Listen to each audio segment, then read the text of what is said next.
pessoal, a gente vai ver sobre a avaliação do equilíbrio, tá? Se der tempo, a gente vai iniciar em avaliação postural. O que é que eu queria dizer para vocês? Eu demorei um pouquinho a finalizar a conclusão da correção das atividades de vocês, porque porque eu estava sem internet, como todo mundo sabia, né, que eu fiz uma mudança, e a Brisa, né, que me deu um trabalho da bexiga para vir instalar essa internet, estou com a internet hoje, acessando ela hoje. Por isso que hoje foi que eu comecei a dar o feedback para todo mundo de tudo, certo? E quanto às atividades que contou para a P1, todas as atividades somando, eu contabilizei como 1 ponto, tá? Então foram 3 atividades, cada uma valia 3 décimos e uma delas lógico que valeu 4 décimos. E aí, muitas pessoas não fizeram as atividades, tá? E esse ponto vocês vão ganhar de extra na prova, tá? Como é que vai funcionar a P2? A P2 a gente vai fazer a prova valendo 10 e a gente vai fazer 5 ou 6 atividades, tá? Que eu já programei aqui. Vamos ver a questão do tempo. E essas atividades vão contabilizar um 10 também, tá? Então, ao final, eu vou juntar a nota da prova com a nota das atividades e vou dividir por 2.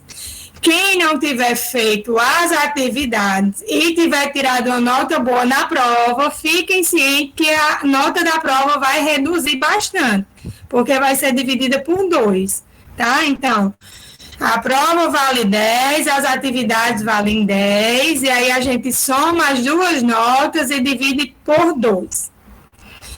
A primeira atividade que a gente vai começar a contabilizar é essa do vídeo, tá? Que eu pedi para vocês me enviarem. Então, eu vou estar recebendo os vídeos de quem ainda não me enviou, certo? Hoje é terça. Até quinta-feira vocês me enviam os vídeos. Quem não...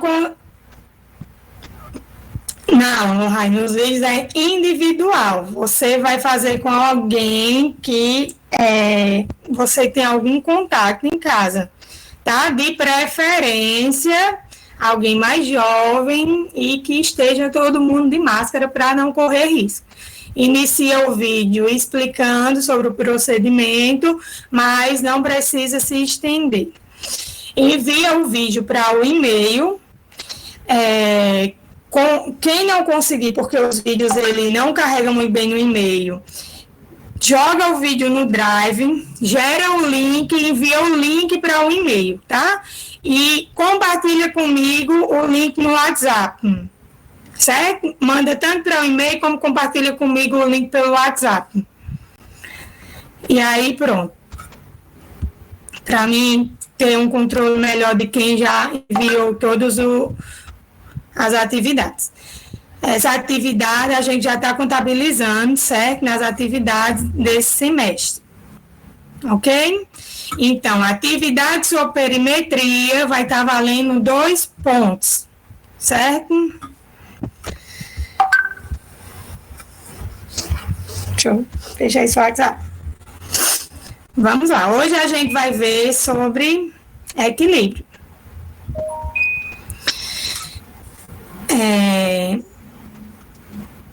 Andréa, é porque fazer você mesmo não tem como você fazer, não teria como. Quem não tiver, eu aconselho que pegue alguma boneca em casa que consiga fazer. Então, eu aceito também, se você tiver uma boneca ou um urso, e faça lá para me mostrar, para treinar a forma de fazer. Porque fazer em você mesmo não tem como. Antes da gente iniciar a aula, eu vou só relembrar, tá? Sobre perimetria. Porque muita gente fez de uma forma equivocada. Eu não tinha enviado os slides ainda, tá, minha gente? Porque eu vim ligar minha internet hoje. A Brisonet me deu muito trabalho para instalar essa internet. Então, vamos lá. Eu colei aqui na parede, que é para poder mostrar a vocês como é que a gente faz direitinho essa perimetria, tá? Então, vamos ver. Por exemplo, eu vou fazer a perimetria para me ver se tem edema lá no membro inferior, tá? Como é que eu faço essa perimetria para ver se eu tenho um edema lá no membro inferior? Primeiro, a primeira coisa que eu faço é marcar os pontos anatômicos, tá? Então, eu quero ver o quê? Edema lá na região da coxa, edema lá na região do joelho, edema lá na região do tornozelo. É para ver edema lá na região do joelho, certo? Então, se é na região do joelho, meu ponto anatômico é o quê? A minha linha poplítea, não é isso? Então, eu marco aqui o ponto anatômico, a linha poplítea. A partir daí, eu vou marcar 2 pontos acima dessa linha e 2 pontos abaixo dessa linha, certo? Porque o joelho, ele está mesmo no meio, eu consigo marcar tanto acima como abaixo. Então, eu marco 2 pontos contando como? Minha perna, ela é muito grande, então eu vou contar de 10 em 10 centímetros. Então, eu vou contar lá 10 centímetros na minha fita, e esses 10 centímetros eu vou marcar o próximo ponto, certo? Então, digamos que isso aqui é 10 centímetros, tá? 10 centímetros, aí eu marco um próximo ponto, mais 10 centímetros eu marco um próximo ponto. Então, aqui eu tenho 3 pontos para cima. Para baixo, eu vou marcar mais 2 pontos, tá? Vamos lá. Eu tenho a minha referência, marco 10 centímetros e marco mais 10 centímetros, tá? Pegou bem direitinho. Pronto, eu tenho os pontos de referência de onde é que eu vou ver a circunferência. Então, esses pontos é para me marcar. Vocês estão me escutando?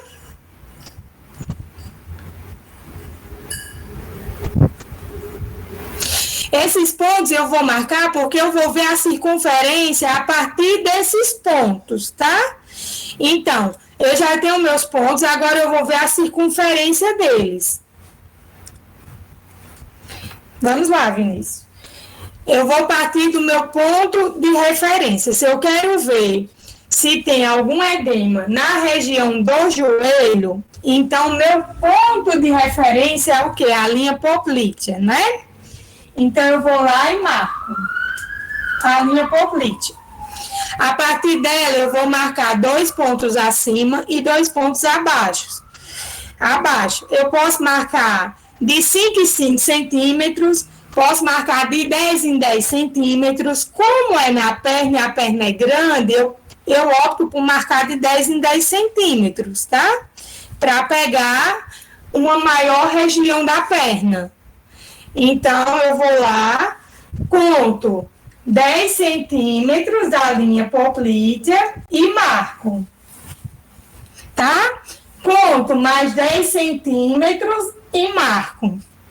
Isso são os pontos acima. E agora eu vou marcar os pontos abaixo. Conto 10 centímetros e marco. Conto mais 10 centímetros e marco. Então, eu vou ter aí 5 pontos para mim ver a circunferência. Então, nesses 5 pontos, agora eu vou ver a circunferência, que é a minha perimetria. Isso aí foi só a marcação. Então, a minha perimetria vai ser o quê? Eu ver a circunferência nesses pontos. Então, eu vou posicionar ali a minha fita métrica abaixo de cada ponto desse, de forma que minha fita ela fique bem reta. Então, vamos lá. Eu pego minha fita e vejo aqui a circunferência do primeiro ponto. Digamos lá que deu 30 centímetros, tá? Aí eu vou lá para o segundo ponto. Então, bem abaixo, bem nivelado com o ponto, eu vejo a circunferência do próximo ponto, tá? Deu quanto? 25. Aí eu vou agora para o meu marco de referência, a linha poplítea. Vou lá e vejo também quanto deu de circunferência. E assim eu faço em todos os pontos da perna que eu marquei, tá? Então, essas marcações é para mim poder ver essa circunferência. É essa circunferência que a gente chama de perimetria. Ok? Todo mundo entendeu? Todo mundo entendeu? Pronto. Ah, e se é da coxa? Eu estou vendo que o paciente está com edema, mas só nessa parte aqui da coxa, não é da perna inteira. Como é que eu vou marcar 2 pontos para cima e 2 para baixo? Se é só da coxa, eu só vou marcar os pontos para baixo, porque eu não tenho como marcar para cima, certo? Então, eu vou pegar a linha glútea, da prega glútea, né, que é o meu ponto de referência. Vou medir aqui 10 centímetros e marco. Aí meço mais 10 centímetros e marco. E agora eu vou medir a circunferência, que é a perimetria, tá? Então eu vou lá, ó, e vejo a circunferência abaixo de cada uma dessas linhas. Lá na prega glútea, no ponto que eu marquei abaixo dela, e no outro ponto que eu marquei abaixo. Porque eu quero ver só da coxa, eu não estou querendo ver do joelho. Do tornozelo é a mesma coisa. Do tornozelo eu só vou ter como ver acima, certo? Eu não tenho como ver para baixo. Então, eu marco a linha do malelo, aí eu vou marcar 10 centímetros acima e mais 10 centímetros acima. E aí, eu vou ver a circunferência nesses 3 pontos. Ok? Aí, para membro superior vai ser igual ao membro inferior. Então, lá no membro superior, eu tenho a linha do cotovelo. Se eu quero ver edema no cotovelo, eu vou ver 2 pontos acima e 2 pontos abaixo. Geralmente, eu vou usar de 5 em 5 centímetros. Por quê? Porque o membro superior ele é menor. Então, eu uso de 5 em 5 centímetros, tá?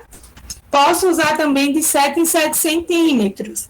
Depende do tanto de área que você quer pegar, certo?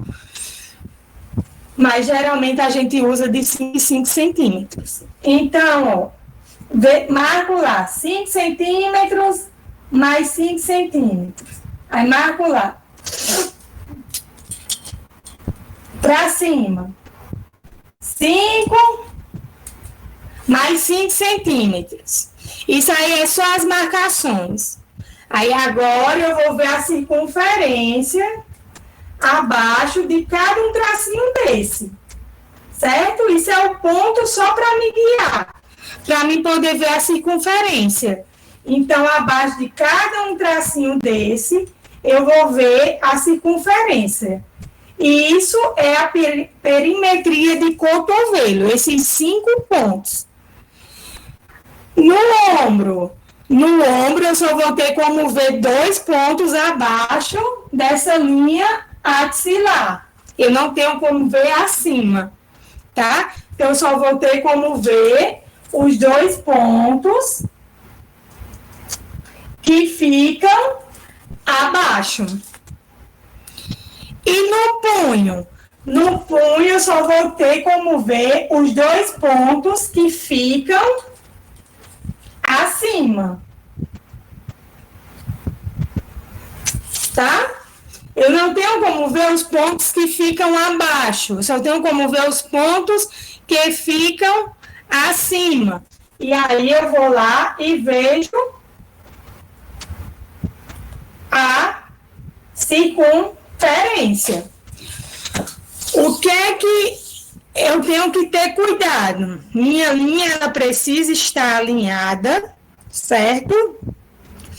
Eu não posso apertar o membro do paciente com a linha. E outra coisa,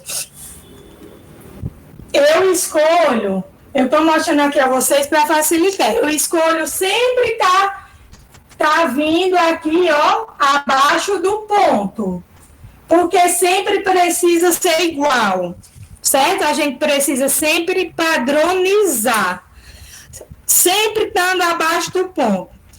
No punho aqui, você não vai ter como ver com a linha, com a fita abaixo do ponto. Então, você vai ver com a fita alinhada acima do ponto, em todas as medições do punho, tá? Então, eu tenho aqui, ó, são 3 medições para o punho, não é isso? Então, ó, eu vejo a primeira, eu vejo a segunda, minha fita acima, eu vejo a terceira, minha fita acima. Isso aí não interfere. Você pode ver tanto com a fita alinhada abaixo do ponto, como tanto com a fita alinhada acima do ponto. O que é que pode interferir? Eu não posso ver em um ponto abaixo, no outro ponto acima, tá? Se eu vou fazer com a fita abaixo, todos os pontos têm que ser abaixo. Se eu vou fazer com a fita acima, todos os pontos têm que ser acima. Vocês entenderam?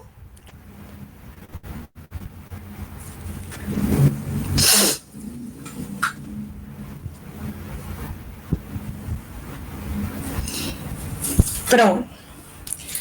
E da discrepância. Ó, discrepância para membros inferiores, tá? A gente tem a discrepância real e a gente tem a discrepância aparente, não é isso? A discrepância real, ela é utilizada para ver o quê?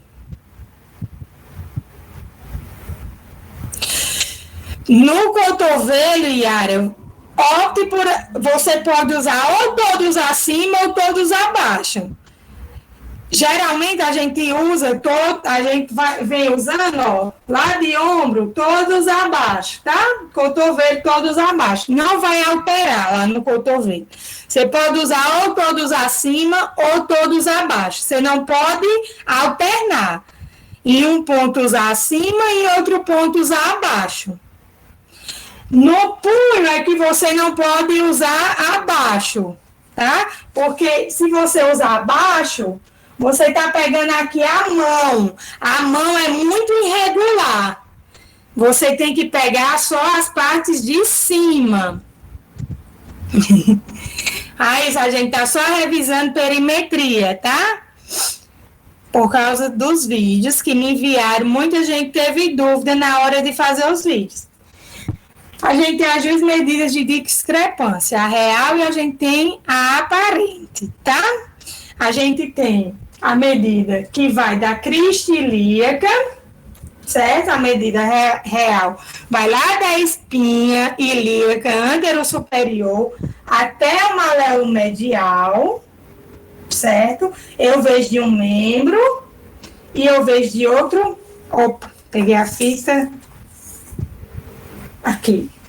Eu vejo de um membro e eu vejo do outro membro, certo? Isso aqui é a medida de discrepância real e eu tenho a medida de discrepância aparente, não é?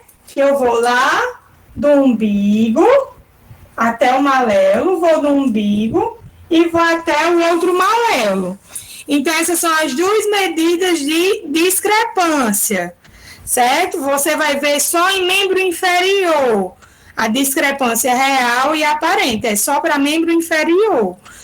Vai lá da espinha ilíaca até o maléolo medial e do umbigo até o maléolo medial.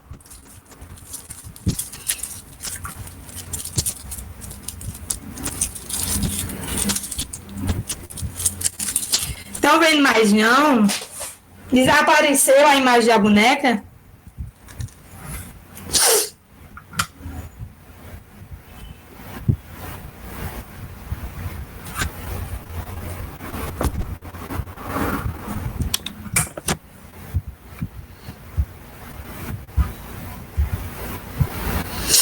E agora?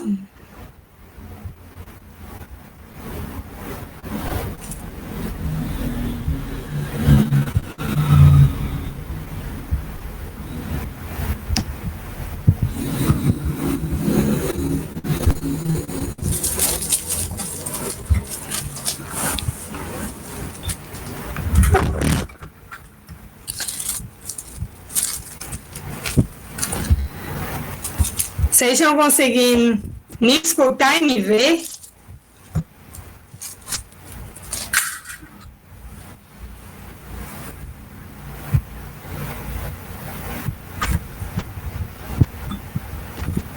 O slide não está aparecendo, não?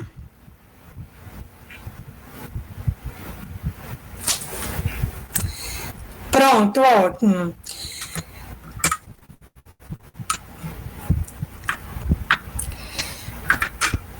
Raíssa, o que? As medidas de perimetria? Ó, vamos fazer o seguinte, vamos ver a parte de equilíbrio, quando a gente terminar a parte de equilíbrio, a gente volta, certo? Pronto. Vamos entrar agora na...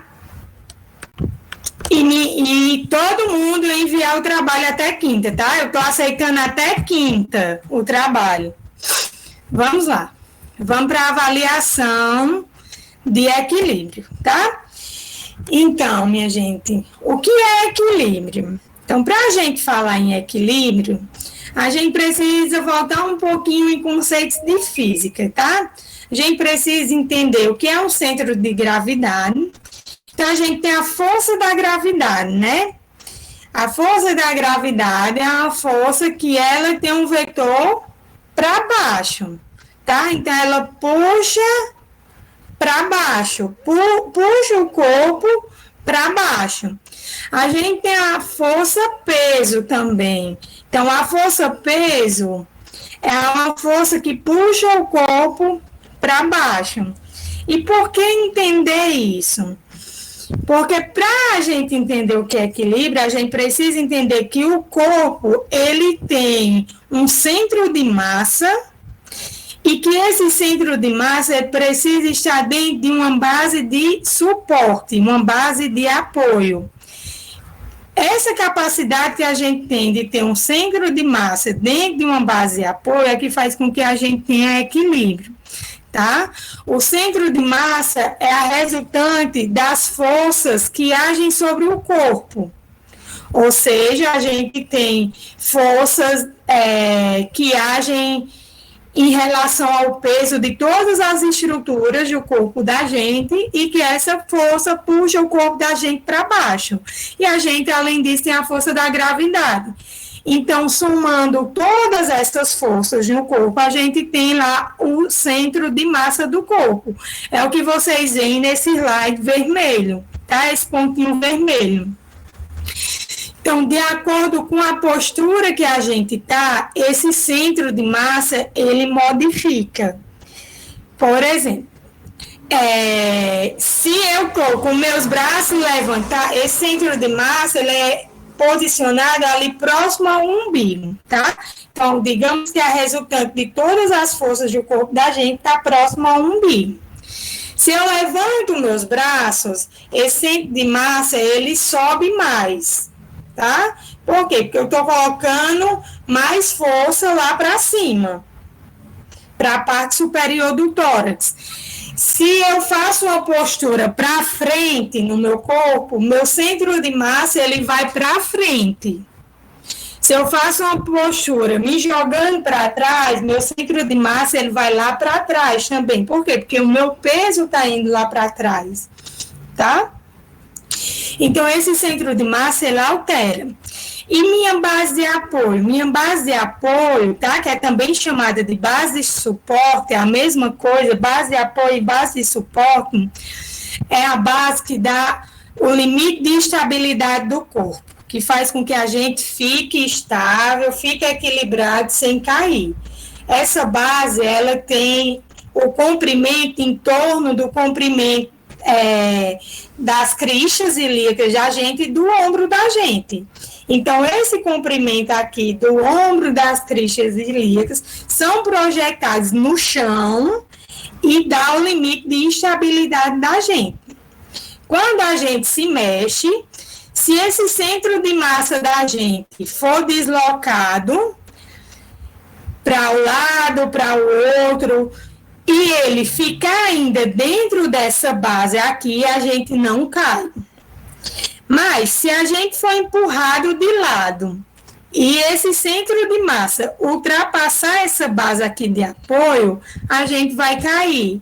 É quando a gente cai, tá? É quando a gente começa a desestabilizar para cair. Deu para entender? Então, o corpo ele tem um centro de massa, que é a soma das forças que agem no corpo, e a gente tem uma base de apoio que fica lá no chão. E esse centro de massa, ele é projetado lá nessa base de apoio, e faz com que a gente fique equilibrado.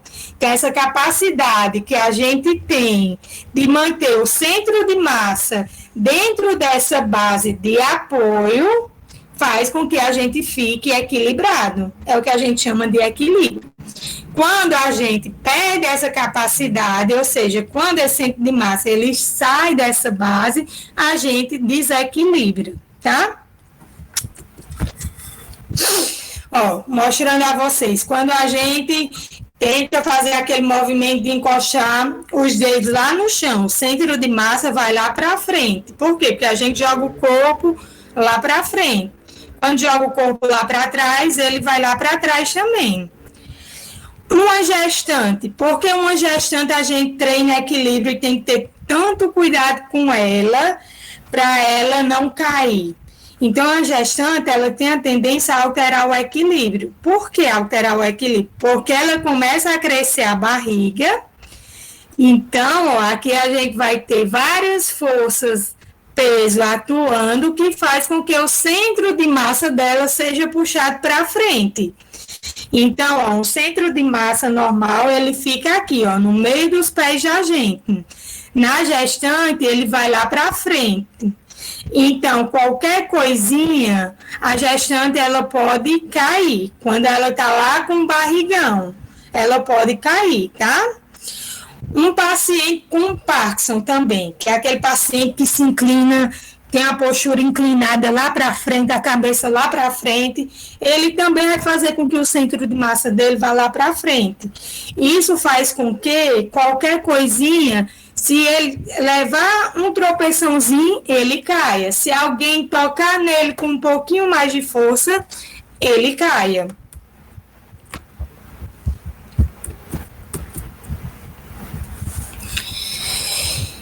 Então, partindo disso, a gente tem dois tipos de equilíbrio, tá? A gente tem um equilíbrio estático e o equilíbrio dinâmico. O que é o equilíbrio estático? O equilíbrio estático é esse equilíbrio que a gente tem na posição parada, tá? Então, é a capacidade da gente se manter em equilíbrio, o corpo em equilíbrio de uma forma estática, parada. E o equilíbrio dinâmico é a capacidade que a gente tem de manter o corpo em equilíbrio de uma forma dinâmica, ou seja, em movimento. Então, na marcha, a marcha precisa de um equilíbrio estático ou dinâmico? Quem sabe me responder?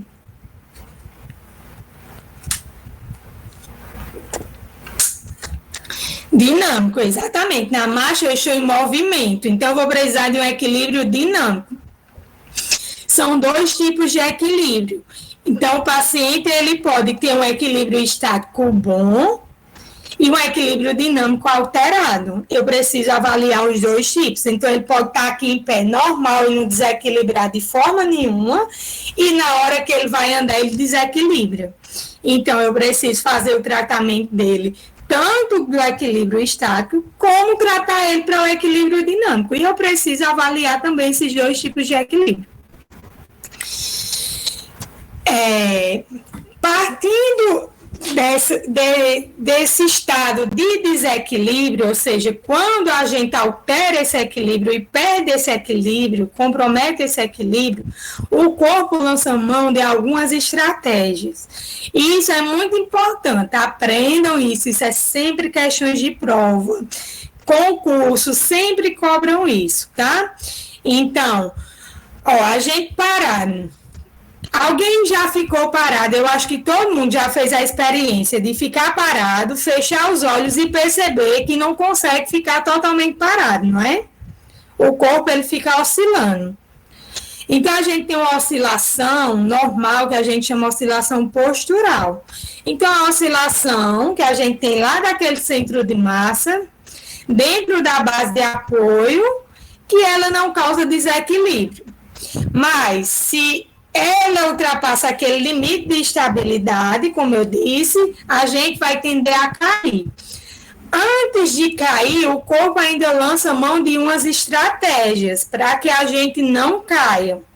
E essas estratégias é muito importante avaliar se o paciente tem, porque se ele não tem, ele cai de vez no chão.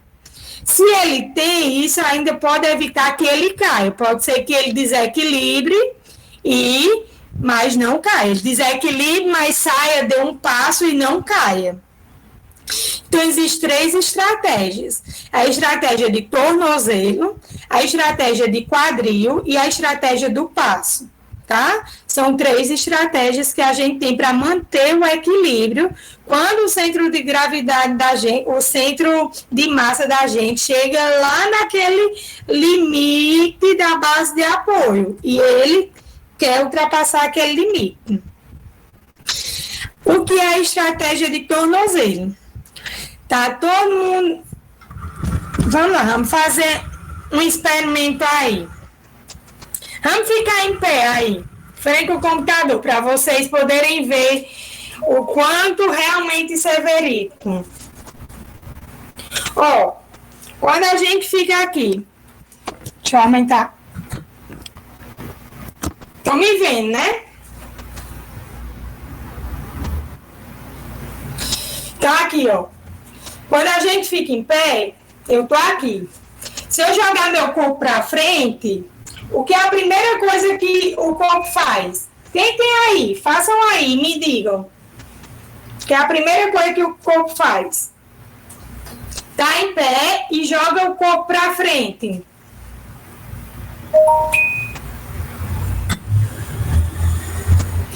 Exatamente, Vinícius. Levanta o tornozelo. Então, isso se chama estratégia de tornozelo, tá? Então, quando a gente chega lá naquele limite da base de apoio e a gente não ultrapassa ele muito, a gente lança essa estratégia, tá? Então, é a estratégia de tornozelo, a primeira estratégia que a gente lança para não cair. Que é o quê? É ativar a musculatura do tornozelo para não cair, tá? Primeira estratégia. Para isso, a gente precisa ter a sensibilidade nos pés. Se a gente não tiver, a gente cai. Então, se eu vou para frente, a musculatura que ativa é a musculatura da parte posterior da perna, tá? Se eu vou para trás, a musculatura que ativa é a musculatura da parte anterior da perna. Então, é o tibial anterior, principal músculo que vai ativar. Ativa o tibial anterior, depois ativa quadríceps, depois ativa abdominal. Quando eu vou para frente, eu ativo o quê? Ativo lá embaixo primeiro, gastrocnêmio, depois ativo isquios tibiais, depois ativo paravertebrais. Então, a ativação começa vindo lá de baixo da musculatura para não deixar a gente cair, tá? Qual é a próxima estratégia? Se esse deslocamento ele é um pouco maior, eu tenho uma outra estratégia. Então, eu tenho a estratégia do quadril. Então, tenta jogar o peso do corpo de uma forma maior para frente. Quando a gente joga de uma forma maior, a gente faz o quê? A primeira coisa que a gente faz, é flexionar o tronco para frente, e aí, a gente tem aqui, flexão do tronco. O tronco flexiona e a gente tem a estratégia, o quê? A estratégia de quadril, tá? Então, a gente tem a flexão do tronco, não, a flexão do quadril para frente. Então, a gente faz uma flexão lá no quadril para frente, tá? Então, a gente joga o tronco para frente e flexiona o quadril para frente. Isso é o que a gente chama de estratégia de quadril, tá? E aí, qual a musculatura que a gente ativa? Então, quando a gente faz esse deslocamento para frente, a gente ativa essa musculatura anterior do corpo. Principalmente quadríceps, tá? Porque eu estou ativando a flexão de quadril. Então, eu flexiono quadril através da ativação do quadríceps e depois a ativação aqui, de abdominais. Então, quem ativa é a parte da frente, os músculos que estão na parte anterior. Se é o contrário, o meu tronco, ele vai lá para trás. Então, eu faço uma extensão no quadril, tá? Então, a musculatura que vai ser ativada para isso é a musculatura que está na parte posterior. Meu corpo está indo para trás, tá? Então, como é no quadril, eu tenho a ativação lá dos isquios tibiais, eu tenho a ativação lá dos paravertebrais, tá? Na parte de cima da coluna. E se esse deslocamento é de uma forma bem mais brusca, eu vou ter o quê? A estratégia do passo. Então, a última estratégia para mim não cair é a estratégia do passo, tá? Então, alguém tocou em mim ou eu tropecei, o que é que eu faço? Eu dou um passo. A primeira coisa que eu faço, ativo o tornozelo, faço flexão de quadril e, por último, eu dou um passo, tá? Então, são as 3 estratégias que a gente tem para a gente não cair, certo? Se uma dessas estratégias ela é comprometida, pode ser que o indivíduo ele caia. Por quê? Porque ele não consegue ativar o músculo. E aí, como ele não consegue ativar essas estratégias, que vai evitar que ele caia, ele vai direto para o chão. De tornozelo, Liliana? Estratégia de tornozelo é a primeira, tá? Que a gente ativa. E nela, se eu estou sendo empurrado para frente, eu vou ativar o quê? A musculatura da parte posterior da perna, tá? Se eu estou sendo empurrada para trás, eu vou ativar a musculatura da parte anterior da perna, certo? Vocês entenderam essas estratégias?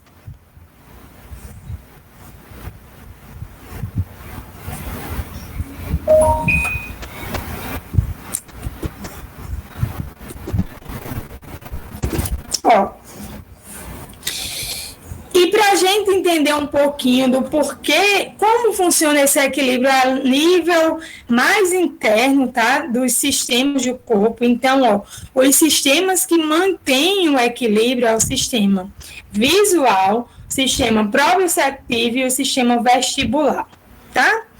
Então, se lá tiver na prova, quais são os sistemas responsáveis pelo equilíbrio? A gente tem sistema visual, sistema proprioceptivo, que proprioceptivo é sensorial, tá? Sistema sensorial proprioceptivo e o sistema vestibular, tá? São esses 3 sistemas aqui, visual, sistema proprioceptivo e o sistema vestibular.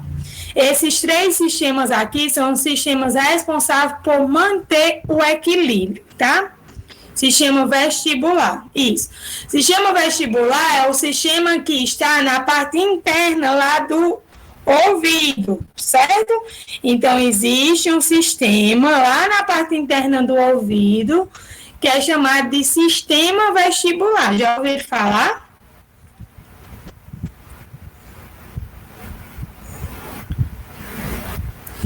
Pronto. É o vestíbulo. Já ouvi falar paciente com vestibulopatia, labirintite. Já ouvi falar em labirintite? Isso, é o labirinto. Vulgo labirinto. Pronto.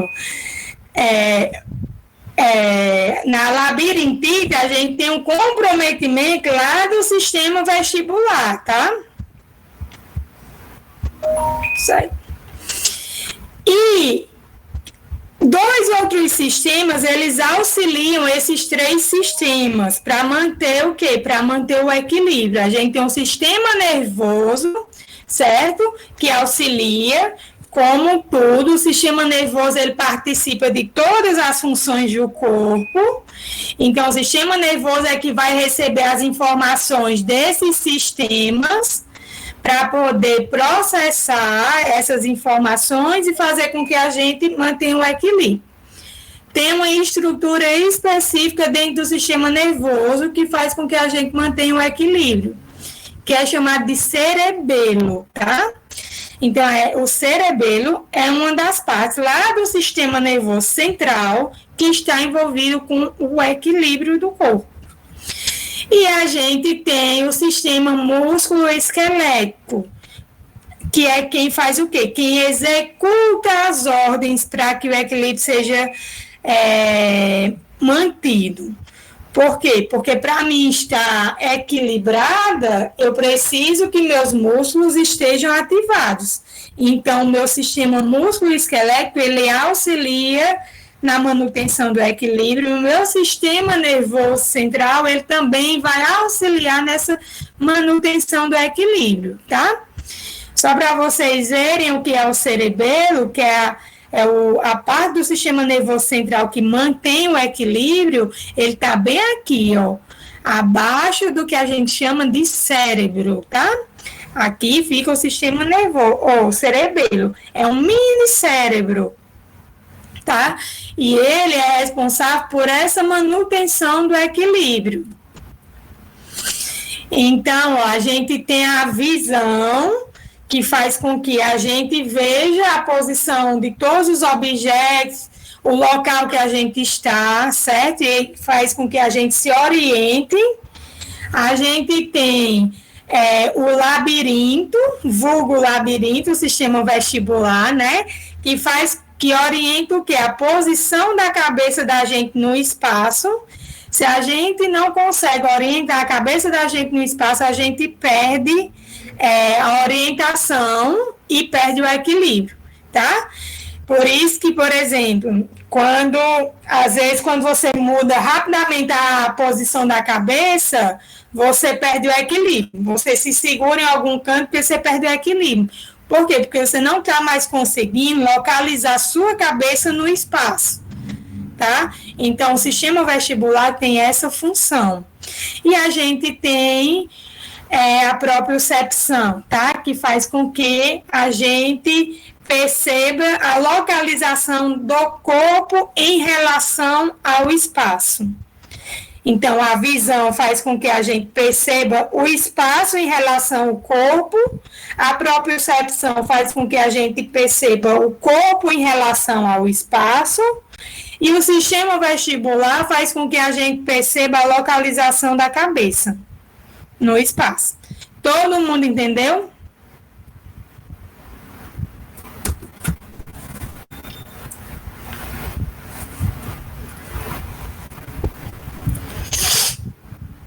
Vamos lá.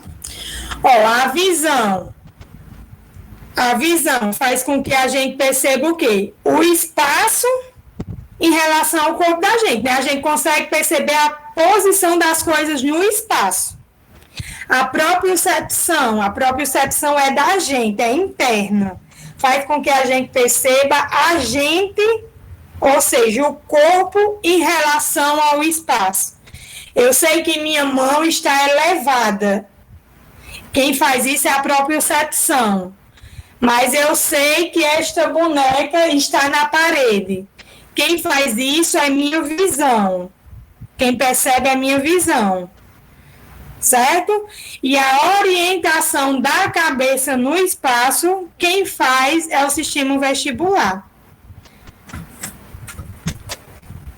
Entenderam? Então, para a gente manter o equilíbrio, a gente precisa disso. A gente precisa ter noção do espaço, através da visão. A gente precisa ter noção do próprio corpo da gente, através da propriocepção. E a gente precisa ainda ter noção da cabeça, através do sistema vestibular. Da posição da cabeça da gente, através do sistema vestibular. E aí, cada informaçãozinha dessa que esses sistemas, eles captam, eles mandam lá para o sistema nervoso central, tá? Que é ele que vai ser o responsável por processar essas informações. Então, a gente tem algumas partes do sistema nervoso.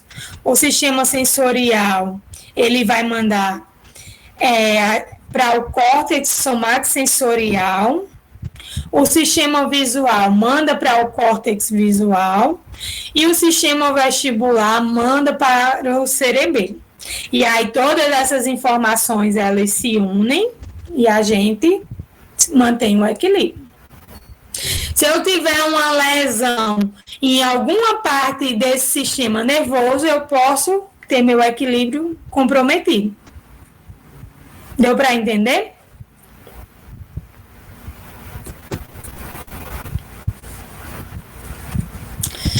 Pronto. Então, algumas coisas podem levar ao declínio do equilíbrio, tá? A gente tem o comprometimento da força. Eu posso comprometer o equilíbrio. Para mim ficar em pé, eu preciso ter força nos músculos. Para mim ter aquelas estratégias de tornozelo, de quadril, o passo, eu também preciso força nos músculos específicos. Se eu tenho uma alteração na amplitude de movimento, tá? ADM, amplitude de movimento, eu posso ter uma alteração no equilíbrio também. Se eu tenho uma alteração na minha flexibilidade, ou seja, eu sou mais rígida, eu não consigo ser tão flexível, eu também posso ter uma alteração no equilíbrio, porque isso faz parte do sistema músculo-esquelético. Se eu tenho um comprometimento proprioceptivo, eu posso ter uma alteração do equilíbrio. Se eu tenho um comprometimento no meu sistema vestibular, como a labirintite, eu posso ter desequilíbrio. Se eu tenho algumas doenças que comprometem o sistema nervoso central, o AVC, que gera hemiplegia, doença de Parkinson, eu posso ter também comprometimento do equilíbrio, tá? O envelhecimento é um outro fator que compromete o equilíbrio. Por quê? Porque o envelhecimento vai fazer com que comprometa todas as células desses sistemas que são responsáveis pelo equilíbrio. Então, eu vou ter uma diminuição das células do sistema visual, vou ter uma diminuição lá na propriocepção, eu vou ter uma diminuição das células do sistema vestibular, eu vou ter uma diminuição da minha força, vou ter uma diminuição das células do sistema nervoso, e com isso faz com que eu tenha também um comprometimento lá no meu equilíbrio. Então, se eu vou avaliar o equilíbrio, eu preciso saber qual desses sistemas vai estar comprometido, para mim poder saber que tratamento eu vou fazer para o meu paciente. É importante eu saber qual é o sistema comprometido. Algumas avaliações que a gente usa para o equilíbrio. A gente tem um teste de Romberg, tá? A gente tem o teste do Balance Scoring, tá? Balance Error Scoring. A gente tem a escala de equilíbrio de Berg, que é uma escala que tem vários itens e ela é bem completa. A gente tem o Time Up and Go. O Time Up and Go é um teste que a gente avalia o equilíbrio dinâmico. A gente tem um teste de alcance funcional e a gente tem alguns outros sistemas mais sofisticados, como o Balance System. O Balance System, só que esses sistemas eles têm um alto custo e aí ele não está disponível em todas as clínicas, em hospitais, é mais difícil a gente encontrar, tá? No teste de Romberg, como é que a gente avalia o equilíbrio, tá? Então, eu vou avaliar o equilíbrio do meu paciente. Teste de Romberg. Vai pedir o quê? Para o paciente ficar em pé. Fica em pé. Junta os pés, tá? Fica numa posição relaxada. Com a palma da mão encostada lá na perna. Junta os pés. Posição relaxada, tá? E aí você vai contar 1 minuto. Certo? Após isso, vai pedir para o paciente fechar o olho. Fecha o olho. E vai pedir para ele ficar durante 1 minuto. O avaliador, ele precisa ficar ao lado do paciente. Por quê? Porque o paciente, se ele tiver um desequilíbrio, ele vai lá e cai. E aí, você vai ser o culpado. Então, o avaliador sempre do lado do paciente, já posicionado com as mãos do lado do paciente, para caso o paciente desequilibrar, ele poder segurar. Isso se chama teste de Romberg simples, tá? E como é o teste de Romberg sensibilizado? Tá? O teste de Romberg sensibilizado, você vai pedir para o paciente botar um pé na frente do outro, e aí ele vai encostar o calcanhar no hálux do pé de trás. Então, o calcanhar do pé da frente encosta no hálux do pé de trás. E ele vai ficar durante 1 minuto nessa posição. E depois disso, você pede para ele fechar o olho e ficar durante 1 minuto nessa posição. Quando o paciente abre o braço, isso melhora o equilíbrio dele, tá? O teste você faz com o paciente com o braço baixo. Se o paciente tem muito desequilíbrio, você pode pedir para ele abrir o braço, para ele melhorar o equilíbrio dele. Mas você faz inicialmente com o paciente com o braço baixo. E aí o teste vai ser positivo se o paciente desequilibrar. Ou seja, ele apresentar grandes oscilações no corpo e desequilibrar, dar um passo para o lado, tudo isso vai configurar um teste positivo. Mesmo que ele não caia, mas se ele der apenas um passo para o lado, isso já é um desequilíbrio, tá? O Balance Error Scoring. Então, esse é um outro teste que a gente avalia, é um teste um pouquinho semelhante ao Romberg. O Romberg é mais usado na prática clínica porque ele é mais rápido. Esse é semelhante, só que ele utiliza mais posições, né? Então, a gente utiliza aqui, ó, o equilíbrio simples, um equilíbrio unipodal, que é com o paciente levantando uma perna e ficando com apoio apenas em uma perna, e se chama equilíbrio unipodal. E ele utiliza um equilíbrio em tandem. Isso é o que a gente chama o equilíbrio com um pé na frente do outro, que lá no teste de Romberg ele chama de sensibilizado, Romberg sensibilizado, tá? E aí, nessas 3 últimas posturas aqui, ele utiliza uma superfície instável, tá? Faz o equilíbrio simples, unipodal e o tandem em uma superfície instável, ou seja, em uma superfície macia, é uma espuma que ele coloca para o paciente ficar em cima. Cada uma dessas posições, você vai colocar o paciente e ver se o paciente ele vai desequilibrar, tá? E aí ele vai passar pelas 6 posições. Essas últimas posições aqui, a D, a E e a F, como ele está em uma superfície instável, você vai estar avaliando mais a propriocepção.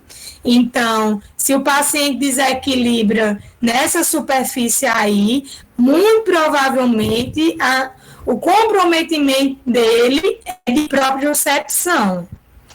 Nessas primeiras posturas aqui, se o paciente está com o olho aberto, ele não desequilibra.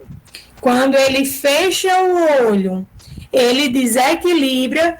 Quando ele fecha o olho, ele está dependendo do sistema vestibular e da propriocepção para manter o equilíbrio. Se ele desequilibra, muito provavelmente ele tem uma alteração, a alteração dele está no sistema vestibular, tá? Porque a superfície dele não é uma superfície instável para ser o comprometimento na propriocepção.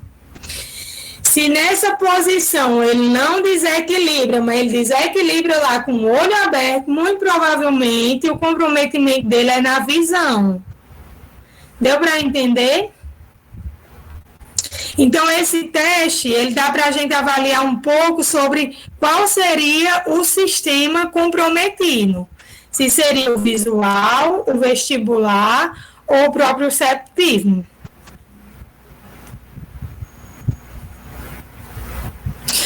Andréa, não. Geralmente o paciente, se ele tem um déficit de equilíbrio, ele vai desequilibrar sempre no teste, tá? Quando você fizer, ele vai desequilibrar no teste.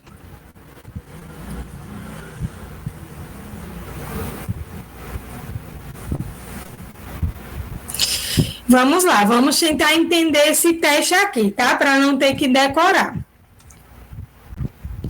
Então, esse teste, ele dá um pouco sobre se o sistema que está comprometido para fazer com que o paciente desequilibre. Então, a gente tem o sistema vestibular, o visual e o proprioceptivo, tá? O sistema proprioceptivo, geralmente, ele está comprometido quando a gente está em pé em uma superfície instável. Ou seja, quando a gente avalia o paciente nessas 3 últimas posturas aqui, se ele desequilibra nessas 3 últimas posturas aqui, apenas nessas 3 últimas posturas aqui, muito provavelmente a alteração do equilíbrio dele está na propriocepção. Ou seja, ele fez essas 3 primeiras aqui, ele não desequilibrou. Quando chegou nessas 3 últimas aqui, ele desequilibrou. Então, muito provavelmente é a propriocepção que está comprometida. Por quê? Porque ele está em uma superfície instável. Superfície instável, a gente avalia propriocepção. Se eu coloco o paciente numa superfície que não é instável, e eu avalio ele com um olho aberto e um olho fechado, eu vou ter mais dados relacionados ao sistema vestibular e ao sistema visual, tá?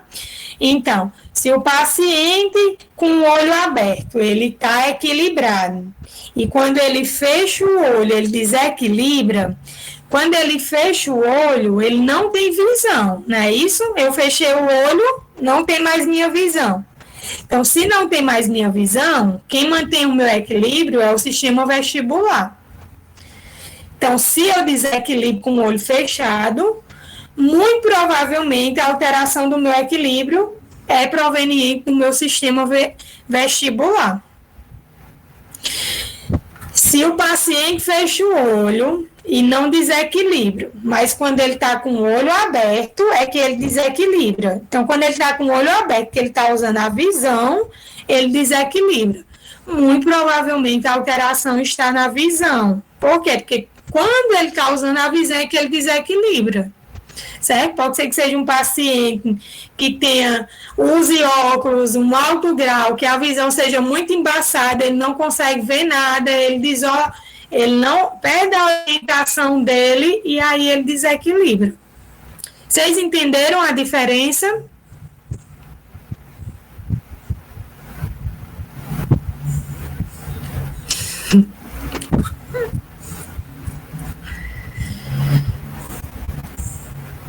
Pronto. Esse teste, ele me dá mais ou menos onde está o sistema. Porque, lembrando, pode ser que o comprometimento do equilíbrio esteja lá no cérebro e não nesses sistemas. Se tiver lá no cérebro, ele pode ter alteração em todos esses testes, tá? Então, ele serve para orientar mais ou menos onde está o comprometimento do equilíbrio. Aí você precisa avaliar se o cérebro dele está intacto, ou seja, ele tem um exame de imagem, ele não teve nenhuma doença neurológica. Vamos lá. E o Time Up and Go. O Time Up and Go também é chamado de TUG. Então, o TUG é um teste que a gente avalia o equilíbrio dinâmico, tá? A gente vai pedir para o paciente caminhar por 3 metros e vai avaliar se ele desequilibra durante esses 3 metros. E vai avaliar em quanto tempo ele faz isso. Então, vocês concordam que se eu não tenho um bom equilíbrio, para mim andar 3 metros, eu vou andar devagar? Se eu tiver um bom equilíbrio e eu for andar 3 metros, eu ando rápido. Mas se eu pegar um senhorzinho de 80 anos, que o equilíbrio é completamente comprometido, e eu colocar ele para andar 3 metros, ele vai andar completamente devagar. Por quê? Porque ele não tem um equilíbrio bom. Então, ele vai ver essa questão do tempo. Então, com base nisso, ele classifica o risco de queda. Então, se eu tenho um paciente que ele consegue andar 30 segundos, consegue fazer esse percurso em 30 segundos ou leva mais do que isso, é um paciente que ele tem um comprometimento grande do equilíbrio, tá? Do equilíbrio dinâmico. Esse paciente ele tem um alto risco de queda. Se eu tenho um paciente que consegue fazer em menos de 20 segundos, é um paciente que ele tem um comprometimento leve. Se ele consegue fazer em 10 segundos, que é o ideal, é um paciente que não tem comprometimento de equilíbrio. Então, 10 segundos, o paciente ele não tem comprometimento de equilíbrio. 10 a 12 segundos. Eu coloquei aqui uma interrogação para vocês, porque existem autores que dizem 10 segundos, existem autores que usam 12 segundos, tá? Se vocês forem ler artigos, vocês vão ver isso. Existem autores que dizem, se você fizer em 10 segundos, você não tem comprometimento, e existem autores que dizem, se você fizer em 12 segundos, você não tem comprometimento. E se você faz entre 20 e 30 segundos, você tem um comprometimento mais ou menos do equilíbrio. Ou seja, você tem um risco mais ou menos de sofrer uma queda. Não. O tempo não altera com a altura do paciente, não, tá? Muito embora, quer dizer, não é que não altere, é que não existe estudos mostrando, não foi feito estudos validando essa questão da altura do paciente. Muito embora a gente sabe que um paciente mais alto, ele dá um passo maior, não é isso? Então, pegou pessoas de várias alturas e fizeram uma média. Então, nesse cálculo desse tempo aí, está incluso vários tipos de pessoas. Eles encontraram esse valor, tá? De 10 a 12 segundos. Mas não fizeram estudos para diferenciar. Esse teste não foi feito estudo para diferenciar a questão de altura. Então, aqui é o teste. Ó. O teste o paciente ele vai ficar sentado, vai pedir para o paciente levantar de uma cadeira sem se segurar. Esse paciente vai andar por 3 metros. Após 3 metros, ele vai dar uma volta. Então, o ideal é que tenha algum objeto aqui nesse local que ele dá a volta. Pode ser uma outra cadeira para ele dar uma volta, pode ser algum objeto no chão. Então, ele dá uma volta aqui e ele vai voltar e sentar novamente na cadeira. Então, é esse tempo que a gente vai contar. A partir do momento que eu dou o comando, vai, eu já começo a contar o tempo. Aí ele levanta, vai até o local determinado, dos 3 metros, volta e senta e eu paro o tempo. E aí eu vou avaliar quanto tempo esse paciente leva para fazer essa atividade. E aí eu vou ter uma noção sobre o equilíbrio dinâmico desse paciente. A gente tem uma outra avaliação, que é o teste de alcance funcional, tá? Então, o teste de alcance funcional, a gente usa uma fita métrica na parede, tá? A gente coloca uma fita métrica colada lá na parede. E aí, eu vou pedir para o paciente ele projetar o tronco para frente, tá? Sem mexer com o quadril. Então, o quadril é para ficar parado e ele vai projetar o tronco para frente. E eu vou ver quantos centímetros ele consegue se deslocar, projetando esse tronco para frente. Quantos centímetros ele se desloca, tá? Se ele se desloca pouco, ou seja, menos de 15 centímetros, isso indica um risco de queda. Então, nessa avaliação também dá para a gente ver a questão daquelas estratégias. Se o paciente ele tem aquelas estratégias, né? Essa posição que ele faz de flexão de tronco é a estratégia de quadril que ele usa, não é isso? Quando a gente faz a flexão lá do quadril, que projeta o tronco para frente, não é estratégia de quadril? Então, dá para a gente avaliar um pouco de como está essa estratégia do paciente.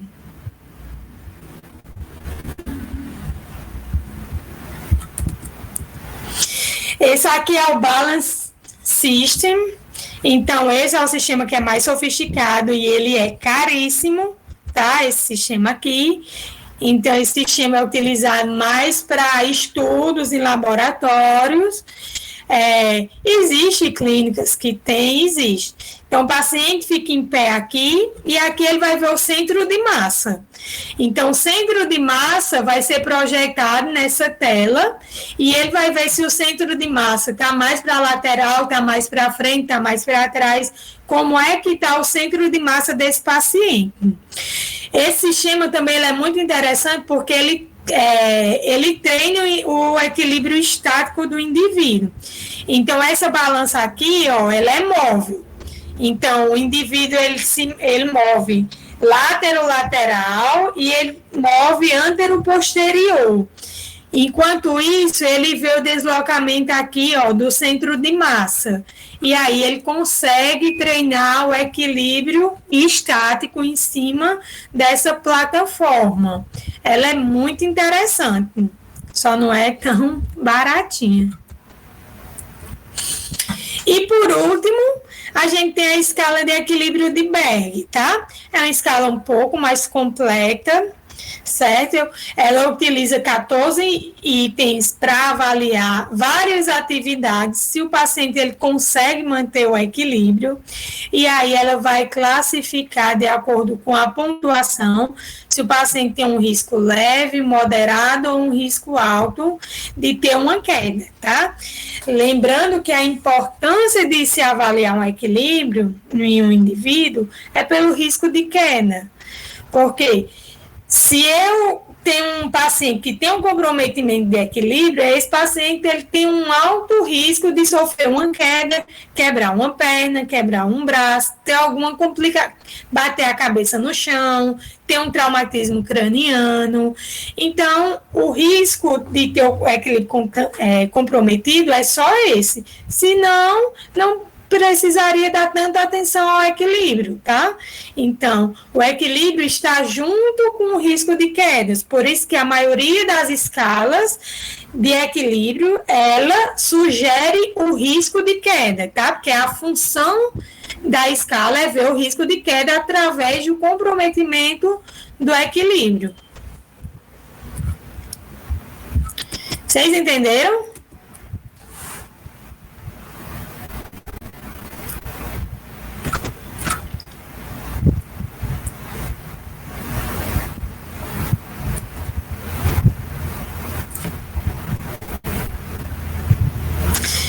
E aí, pessoal, estão entendendo?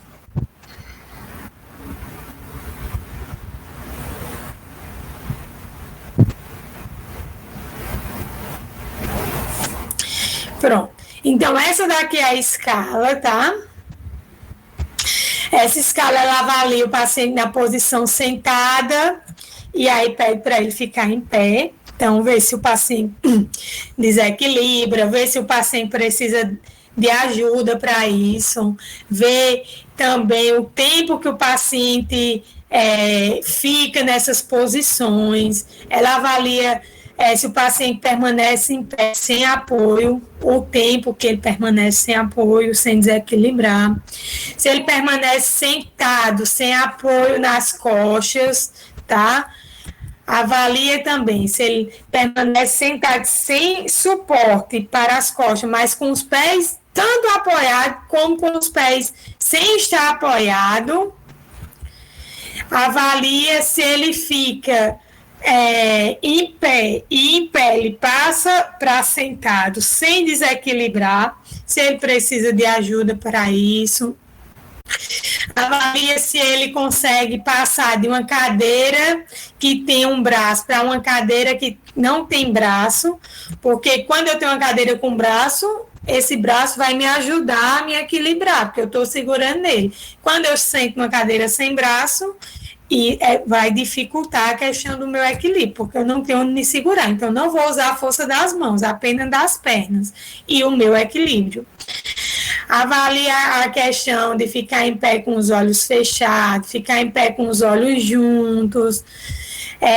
Essa do alcance funcional que eu mostrei, de ir para frente o corpo, ela também avalia se o paciente ele consegue apanhar um objeto que esteja no chão, então ele fica em pé e ele consegue se agachar para pegar um objeto no chão. Avalia se ele consegue virar o corpo e olhar para trás, tá? E isso faz com que a gente perca o equilíbrio, porque a gente altera o sistema vestibular, lembra? O sistema vestibular orienta a cabeça da gente no espaço. Avalia se a gente consegue dar um giro de 360 graus, ou seja, eu estar aqui e eu girar o corpo completamente e voltar de frente para vocês, né? Seria eu estar de frente para vocês, rodar e voltar. Em quanto tempo eu faço isso? Então, essa escala, ela avalia isso. Avalia também se o paciente ele consegue colocar o pé em cima de um banquinho e alternar o pé, certo? Então, é uma escala bem mais complexa. Ela avalia várias atividades que estão relacionadas com o equilíbrio. E, no fim, você vai somar a pontuação. Então, cada item vai de 0 a 4 e, no fim, você soma a pontuação para saber se esse paciente ele tem um comprometimento de equilíbrio leve, moderado ou grave. Ou seja, se ele tem um risco de queda leve, moderado ou alto. Alguma dúvida?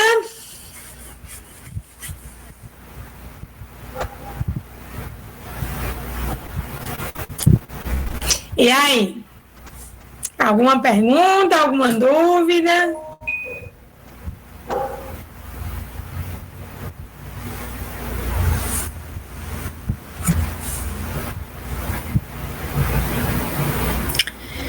Isso foi a cara de Raíssa, né? Quando entrou.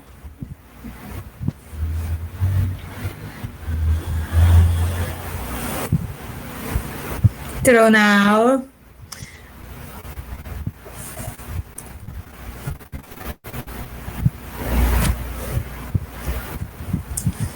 Eu botei para ti, viu, Raíssa? Eu já estava suspeitando.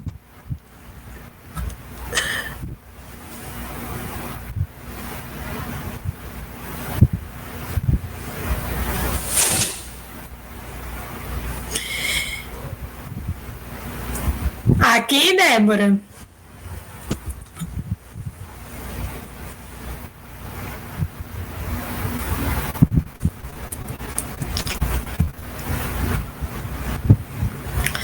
Vamos lá, minha gente. Alguma dúvida? Todo mundo entendeu o que é o equilíbrio? entender os sistemas que estão envolvidos no equilíbrio, a importância da gente avaliar o equilíbrio, como avaliar esse equilíbrio. Cadê o povo, hein? Vocês estão aí? Estão aí mesmo? Estou desconfiando.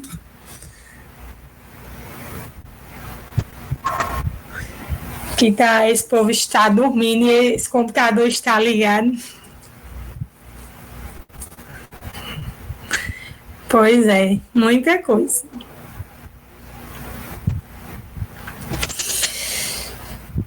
Pronto, eu vou finalizar equilíbrio por aqui. Próxima aula a gente vai ver a avaliação postural, tá? Quinta-feira a gente vai ver a avaliação postural. Eu quero que vocês me enviem até quinta o vídeo, o último vídeo. Eu quero agora que vocês façam a avaliação de equilíbrio utilizando esta escala, certo? E façam a avaliação com o teste de Romberg, tá? E aquele teste do scoring, do erro scoring. Então, eu vou querer os 2 testes e a escala que vocês façam e me enviem. Eu vou abrir a atividade no sistema. Essa atividade vai ser até semana que vem que vocês vão me entregar. E para outra semana, eu vou passar a atividade de avaliação postural para vocês poderem me enviar também, tá? Para vocês poderem ir treinando o que a gente vai ver em aula. Vou enviar no Classroom, tá?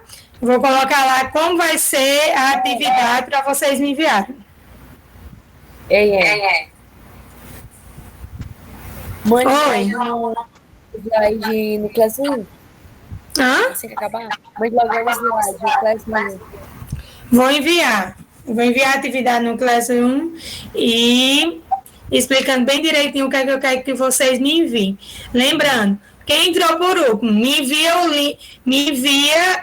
o link do vídeo também pelo WhatsApp, tá?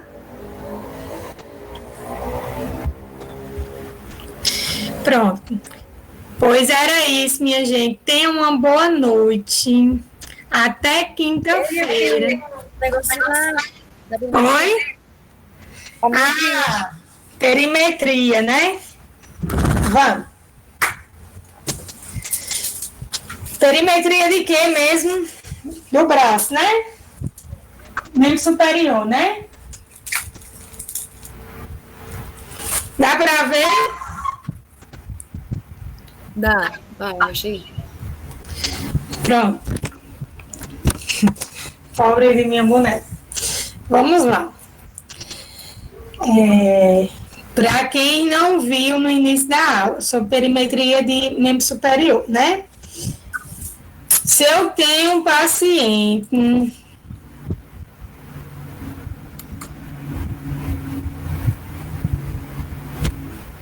deixa eu fechar os slides. Tá mostrando os slides ainda?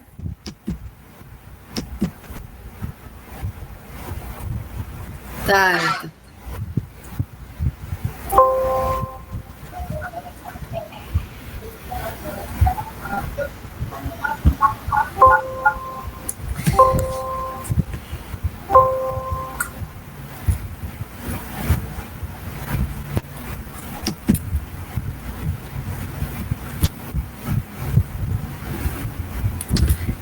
E agora?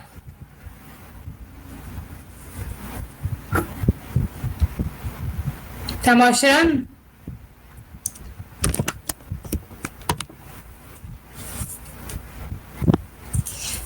Tá não, né? Pronto, agora dá certo. É só fixar mesmo na tela. Vamos lá. Perimetria de membro superior, tá? Como é que eu vou fazer a perimetria? Eu tenho um edema, vou começar lá por ombro, tá? Eu tenho um edema lá no ombro. E eu quero fazer a perimetria apenas de ombro, tá? Como é que eu faço essa perimetria? Então, eu vou primeiro marcar meus pontos de referência. Eu tenho o quê? A linha axilar, não é isso? Então, a linha axilar aqui, ó, o meu ponto de referência. A partir dele, eu vou marcar mais 2 pontos abaixo dele, para mim poder pegar o edema que está no braço e poder ver esse edema. Então, eu vou contar 5 centímetros e marcar mais um ponto. Então, vamos lá. 5 centímetros, marquei outro ponto. 5 centímetros, marquei outro ponto. Então, eu tenho 3 pontos, tá? Isso é só a marcação. Agora, eu vou ver a perimetria. Perimetria é a medida da circunferência. Como é que eu vou ver essa circunferência? Ó, vou posicionar a fita em torno do braço para ver a circunferência. A linha... Deixa eu tentar fazer mais para frente. A linha fica com o ponto, tá? Então, ó, o ponto tá passando aqui. A fita tá alinhada com o ponto. Vou para o segundo ponto que eu marquei. Veja a circunferência também dele. Alinho a fita com o ponto, ó, o ponto tá acima. Vou para o terceiro ponto que eu marquei. Alinho a fita com o ponto, ó, o ponto está acima. E aí eu consigo ver a minha perimetria lá do braço. Deu para entender? Do ombro. Deu para entender? Pronto. E do cotovelo? Como é que eu vejo do cotovelo? O cotovelo está no meio, ó. O cotovelo está no meio. Se ele está no meio, eu vejo para cima e vejo para baixo. Então, eu vou marcar aqui, ó, a linha do cotovelo, tá? E aí, a partir dela, eu marco 5 centímetros, um ponto acima, mais 5 centímetros, outro ponto acima. E para baixo, eu marco 5 centímetros, um ponto abaixo, mais 5 centímetros, outro ponto abaixo. E agora, eu tenho 5 pontos e eu vou ver a circunferência em todos os 5. Em todos os 5. Então, veja aqui a circunferência. Ó, o ponto aqui acima. Vou para o segundo ponto. Veja a circunferência de novo. Vou para o terceiro ponto, na linha do cotovelo. Veja a circunferência. Vou para o quarto ponto, abaixo da linha do cotovelo. Veja a circunferência. E vou para o último ponto e vejo a circunferência. Deu para entender?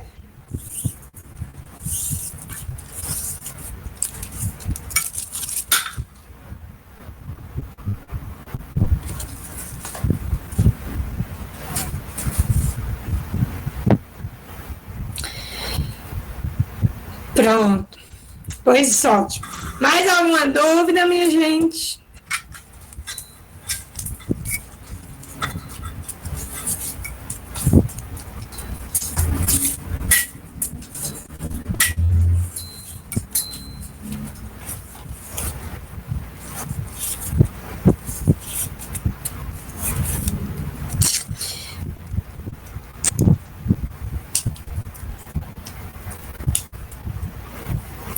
O que é que eu tenho que ter cuidado? A fita não pode apertar o braço. A fita tem que estar alinhada, bem retinha. E se eu estou vendo sempre a fita abaixo do ponto, todas as vezes que eu ver a fita tem que ficar abaixo do ponto. Tá?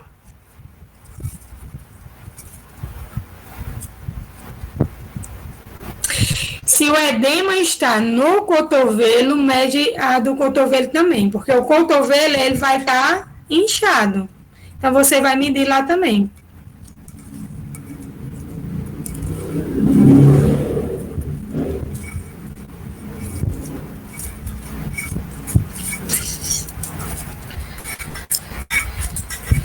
Pois pronto, minha gente. Pois boa noite. Façam os trabalhos. Eu vou postar o trabalho para vocês, tá? E até quinta-feira, ok?